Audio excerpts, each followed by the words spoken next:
ഉറുദി പറയാൻ വേണ്ടി വരുന്ന മുത്തഅല്ലിമീങ്ങൾ ഉണ്ടാവും. ആ മുത്തഅല്ലിമീങ്ങൾ ഉറുദിന്റെ സ്ഥലത്ത് ഫ്രീ ഉണ്ടെങ്കിൽ 5 മിനിറ്റ് ഇരിക്കണം. അതിൽ 2 കൂലിയാണ് നിങ്ങൾക്ക്, 2 പ്രതിഫലമാണ്. എന്ത്? ഒന്ന് ഇൽമു കേട്ട കൂലി, രണ്ടാമത് ആ കുട്ടിയെ ഒരു പ്രസംഗത്തിലേക്ക് പ്രോത്സാഹിപ്പിച്ച കൂലി കൂടി കിട്ടും. കാരണം ചില സമയത്ത് നമ്മളൊക്കെ ചെറുപ്പകാലത്തൊക്കെ ഉറുദിക്ക് പോയിട്ട് തന്നെയാണ് വളർന്നത്. നമ്മൾ ഈ കുറച്ച് സംസാരിക്കാൻ വരുന്നെങ്കിൽ ഉറുദിന്റെ ആ ഫോറന്നെ, പക്ഷെ നമ്മൾ പൈസ മാത്രം ലക്ഷ്യമാക്കി പോയതല്ല. നമുക്ക് ഉറുദി കിട്ടണം, പല സ്ഥലത്തും ഉറുദിടും. അപ്പൊ ചില സ്ഥലത്തുണ്ടാവും ആളുകൾ തീരെ ഇരിക്കൂല. അന്ന് നമ്മൾ പഠിച്ചതിനെ പറയാൻ കഴിയില്ല, ആകെ തത്തിപ്പാവും. തത്തി തെറ്റി അവിടെ ഇവിടെ കടയൊരിക്കൊടിക്ക് പോയി നിപ്പിച്ചിട്ട് സ്ഥലം പറഞ്ഞ് തിരിഞ്ഞു.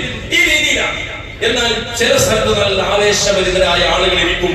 എന്നാൽ ആ ഇരിക്കുമ്പോ ഇന്നും നമുക്ക് ചില നാടിനെ ഓർമ്മയുണ്ട്. ഇന്നും നമ്മൾ സ്ഥിരമായി ഉറുദി പോകുന്ന ചില നാട്ടിന് ഇന്നും ഓർമ്മയുണ്ട്. ആ നാട്ടിൽ ആളുകളൊക്കെ ഉറുദിക്കും. അപ്പൊ ഞാൻ ഇപ്പൊ ഈ അടുത്തൊരു ചങ്ങായി ഒരു നാട്ടിൽ ഉറുദിക്ക് പോയ നാട്ടിന്റെ ചങ്ങായിനെ കിട്ടി. അപ്പൊ ആ ചങ്ങായി ഭയങ്കര കോണ്ടാക്ടാണ്. ആ ചങ്ങായി ഇടക്കിടക്ക് നമ്മൾ കാണാൻ വേണ്ടി വരും. അപ്പൊ അദ്ദേഹത്തിന് പറഞ്ഞു, ഏതോ റമദാന് ഡ്യൂട്ടി ഇല്ലാത്ത റമദാൻ ഉറുദി കണ്ടത്. ഞാൻ തമാശ ഡ്യൂട്ടി ഇല്ലാണ്ട് വന്നതായത് ഒരു ഉറുദിക്ക് നിങ്ങൾ അവന്റെ എന്തെങ്കിലും അത്ര ആളുകൾ ഇരിക്കുന്ന മഹല്ല. അപ്പൊ ആളുകൾ ഇരിക്കുക എന്നുള്ളത് അതൊരു വലിയൊരു കാര്യമാണ്. അതുകൊണ്ട് ഇങ്ങനെ ഏതൊന്നിനെയും നമ്മൾ കെയർലെസ് ആയി തള്ളാൻ പാടില്ല. ചില ആളുകൾ വെറുതെ ഇങ്ങനെ ചിലപ്പോ മുസലിനെ ഇങ്ങനെ ഇടക്കിക്കൊണ്ട് പോകുന്നത്, മുസലിനെ ഇടക്കിക്കൊണ്ട് അതിൽ ആരെങ്കിലും ഇട്ട പൈസ മാറിയിട്ടുണ്ടാവും.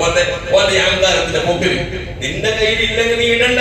പക്ഷെ നീ അതിനെന്താക്കണം, അതിന് ഗൗരവം കൊടുക്കണം. അത് പ്രത്യേകം നമ്മൾ ശ്രദ്ധിക്കേണ്ട